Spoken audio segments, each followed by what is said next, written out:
Welcome back student. Class 7 chapter number 13 chapter का ये second part है। फर्स्ट पार्ट की हमने स्टडी कर ली है, जिसमें हमने इफेक्ट ऑफ इलेक्ट्रिक करंट और इलेक्ट्रिक सर्किट के बारे में स्टडी की।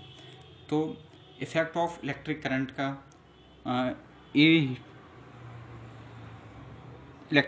इफेक्ट ऑफ इलेक्ट्रिक करंट का हमने heating effect of electric current की स्टडी कर ली। अब आता है वी नंबर हमारा magnetic effect of electric current. ठीक है, तो स्टडी करते हैं इसकी। ए वायर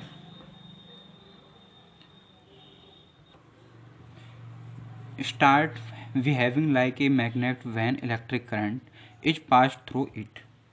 एक तार चुंबक की तरह व्यवहार करना शुरू कर देता है। जब एक तार चुंबक की तरह कार्य करना शुरू कर देता है तब उसमें विद्युत प्रवाह के माध्यम से गुजरता है। This property is called the magnetic effect of electric current. इस गुण को विद्युत धारा का चुंबकीय प्रभाव कहा जाता है।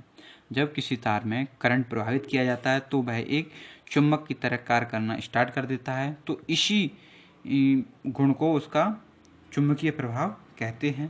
It was first noticed by a scientist named Hans Christian Oersted. यह पहली बार हंस क्रिश्चियन ऑस्ट्रेड नामक वैज्ञानिक द्वारा देखा गया था।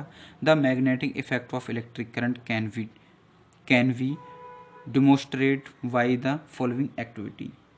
विद्युत प्रवाह के चुंबकीय प्रभाव को हम निम्नलिखित गतिविधि द्वारा प्रदर्शित किया जा सकता है, हम समझ सकते हैं।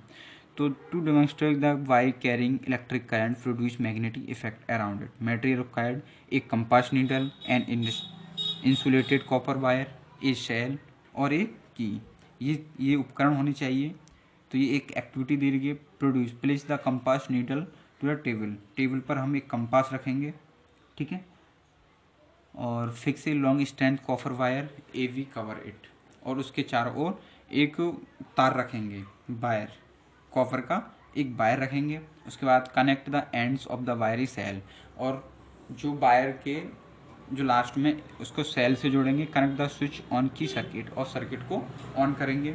Check the connections, check all connection, और सभी कनेक्शन को चेक करेंगे। इस तरीके से देखिए, ये कॉपर का वायर है, ठीक है, और इधर सेल है और एक इधर सेल है, और कंपास ये है, ठीक है, डिफेंडिंग कंपास।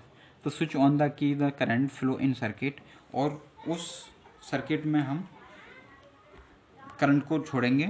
तो ऑब्जर्वेशन होता क्या है।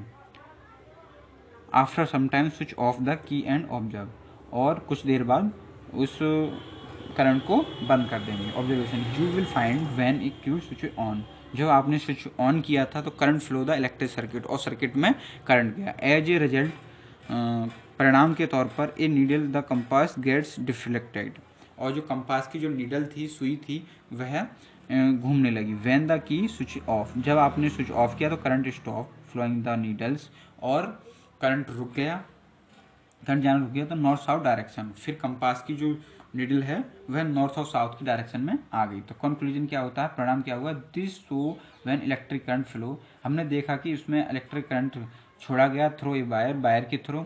It produce magnetic effect around it, तो उसके चारों तरफ एक मैग्नेटिक प्रवाह शुरू हो गया। अब आता है सम कॉमन अप्लायंस या applications, some common applications of magnetic effect of electric current in our daily life. हमारे दैनिक जीवन में विद्युत प्रवाह के चुंबकीय प्रभाव के कुछ सामान्य अनुप्रयोग। वर्तमान में चुंबकीय प्रभाव का उपयोग कई क्षेत्रों में किया जाता है, जैसे कि इलेक्ट्रोमैग्नेट। तो an electromagnet is a temporary magnet. Electromagnet एक टेम्परेरी यानी कि अस्थायी चुंबक है। Its magnetism last only till current passes through its coil. इसका मतलब, या इसका चुंबकत्व केवल एक तरह, या इसका चुंबकत्व केवल जब तक लाइट है तब तक रहता है, जब तक कि यह अपने कॉइल्स को गुजरता है। कहने का मीन्स ये है, इलेक्ट्रोमैग्नेट जब तक उसकी कॉइल में या कुंडली में विद्युत धारा जा रही है तब तक तो यह रहेगा, उसके बाद नहीं रहेगा। तो व्हेन सर्किट स्टॉप, और जब सर्किट में या जो है व्हेन करंट स्टॉप, जब करंट रुक जाएगा तो the iron core losses it's magnetic, तो उसकी जो लोहे की जो कोर है वह इलेक्ट्रोमैग्नेटिक को ख़त्म कर देगी, वहाँ पर चुंबकीय प्रभाव खत्म हो जाएगा। Let's us perform activity understand the working of electromagnet. तो नीचे हम देखते हैं एक्टिविटी दे रखी है कि इलेक्ट्रोमैग्नेटिक करंट कैसे रहता है और कैसे बंद हो जाता है। तो इस एक्टिविटी को आप स्टडी कर लेना। इसके बाद आता है आपका next, the kind of magnet for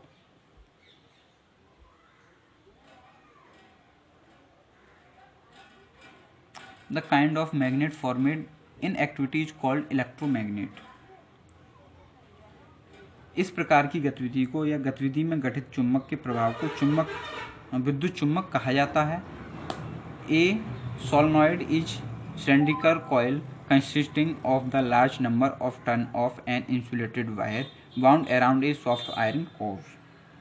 एक सोलेनॉइड या एक बेलनाकार कॉइल है जिसमें एक नरम लोहे की कोर को चारों ओर से एक छूता घाव या अछूता तार के घुमाव की एक बड़ी संख्या होती है।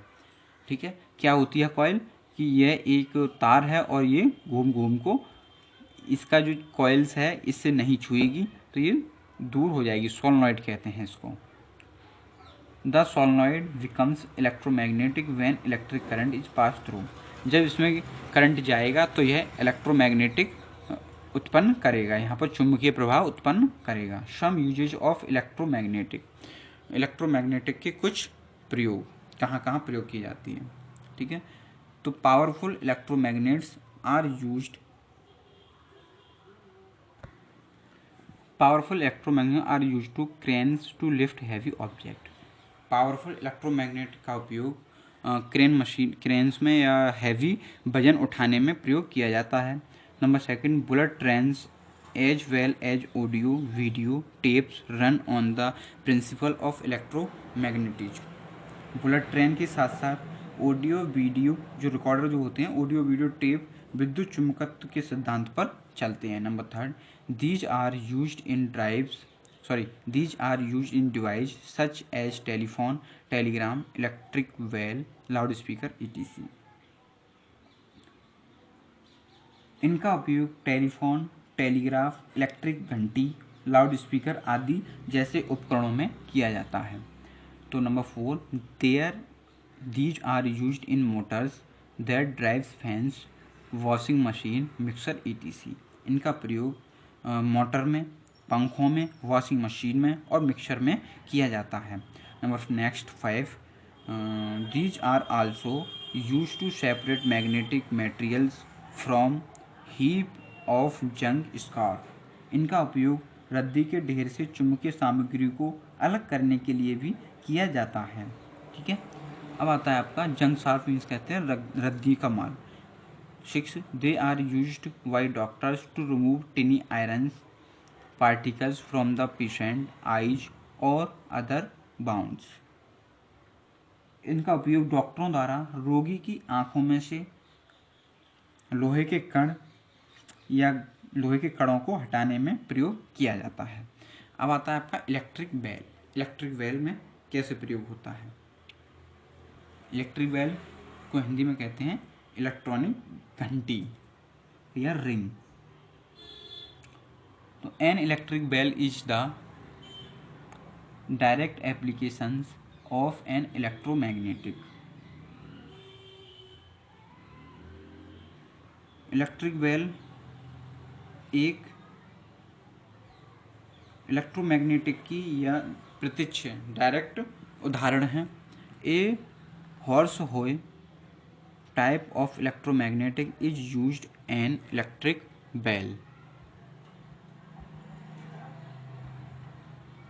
ठीक है, तो एक विद्युत चुम्बक में घोड़े की नाल के प्रकार का उपयोग किया जाता है।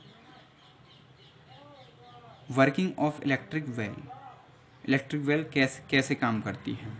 ठीक है, वर्किंग ऑफ इलेक्ट्रिक वेल, ये इलेक्ट्रिक वेल है। तो number 5, when the switch is pressed, जब इसका बटन दबाते हैं तो the circuit is complete and electric current flow the electromagnetic, और फिर इसका जो सर्किट है वह कंप्लीट हो जाता है और व्हेन द फ्लो, और इसमें करंट जाता है द इलेक्ट्रोमैग्नेटिक, और इलेक्ट्रोमैग्नेटिक उत्पन्न होता है। अब आता है next page number second, the soft iron stripe is attract by the electromagnet. नरम लोहे की पट्टी विद्युत चुम्बक द्वारा आकर्षित होती है। As the hammer is attached to the strip it hits the gong, as a result the sound is produce. जैसे ही हथौड़ा वाली पट्टी से जुड़ा होता है और गोंग से टकराता है, गोंग जो गोल टाइप की होती है टकराता है, एज ए रिजल्ट इसी प्रकार उसमें ध्वनि उत्पन्न होती है, साउंड उत्पन्न होता है। Number third, on getting attract to the electromagnet, the soft iron stripe is not able to touch the screw due to which the circuit breaks। नरम इलेक्ट्रोमैग्नेट पर आकर्षित होने पर नरम लोहे की पट्टी को छूने में सक्षम नहीं होती है, जिसके कारण सर्किट टूट जाता है। The electromagnetic losses it properly is not due the electromagnetic losses it's property and is not able to attract the soft iron stripe। Electromagnetic अपने करंट को खो देता है और नरम लोहे की पट्टी को आकर्षित करने में सक्षम नहीं होता है वेल बजने के बाद। तो the soft iron strip goes back to its initial position and touches the screw, और वह वापस अपनी पोजीशन में पहुंच जाता है और स्क्रू से टच हो जाता है। This complete the circuit and current flow once again, फिर वह दोबारा से सर्किट को करंट देने के लिए तैयार होता है। As long the switch on step 1 2 3 gets repeated and we hear the ring, इसी प्रकार 1 से 3 बार उसको स्विच ऑन करना पड़ता है और बार बार वह घंटी बजती है। ठीक है, तो ओके स्टूडेंट, ये था आपका 13 चैप्टर। तो इसकी स्टडी कंप्लीट हो गई है। अब इसकी एक्सरसाइज मैं आपको PDF से भेज दूंगा। तो साथ ही साथ अपना वर्क कंप्लीट करते चलें, टाइम भी नज़दीक है और एग्ज़ाम भी आपके जल्द होंगे। Okay student.